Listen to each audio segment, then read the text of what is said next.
Now the men of Israel had sworn in Mizpah, saying, "None of us will give his daughter to Benjamin as a wife." The people came to Bethel and sat there until evening before God, and lifted up their voices and wept severely. They said, "Yahweh, the God of Israel, why has this happened in Israel, that there should be one tribe lacking in Israel today?"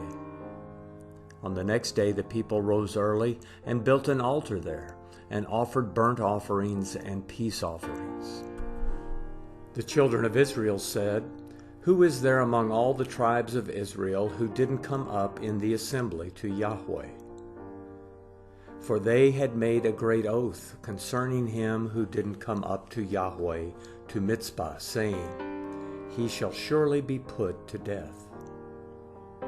The children of Israel grieved for Benjamin their brother, and said, "There is one tribe cut off from Israel today.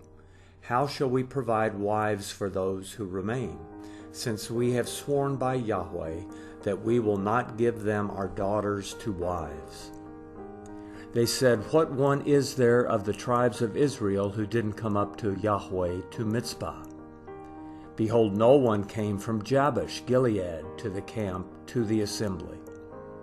For when the people were counted, behold, there were none of the inhabitants of Jabesh Gilead there.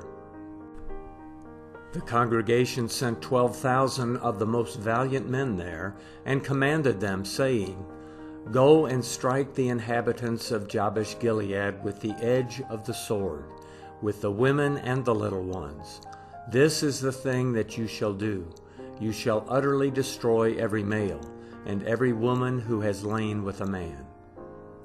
They found among the inhabitants of Jabesh Gilead 400 young virgins who had not known a man by lying with him, and they brought them to the camp to Shiloh, which is in the land of Canaan. The whole congregation sent and spoke to the children of Benjamin, who were in the rock of Rimmon, and proclaimed peace to them. Benjamin returned at that time, and they gave them the women whom they had saved alive of the women of Jabesh Gilead. There still weren't enough for them. The people grieved for Benjamin because Yahweh had made a breach in the tribes of Israel. Then the elders of the congregation said, "How shall we provide wives for those who remain, since the women are destroyed out of Benjamin?" They said, "There must be an inheritance for those who are escaped of Benjamin, that a tribe not be blotted out from Israel. However, we may not give them wives of our daughters, for the children of Israel had sworn, saying, 'Cursed is he who gives a wife to Benjamin.'" They said, "Behold, there is a feast of Yahweh from year to year in Shiloh, which is on the north of Bethel, on the east side of the highway that goes up from Bethel to Shechem, and on the south of Lebonah." They commanded the children of Benjamin, saying, "Go and lie in wait in the vineyards, and see and behold if the daughters of Shiloh come out to dance in the dances. Then come out of the vineyards, and each man catch his wife of the daughters of Shiloh, and go to the land of Benjamin. It shall be when their fathers or their brothers come to complain to us, that we will say to them, 'Grant them graciously to us, because we didn't take for each man his wife in battle, neither did you give them to them. Otherwise you would now be guilty.'"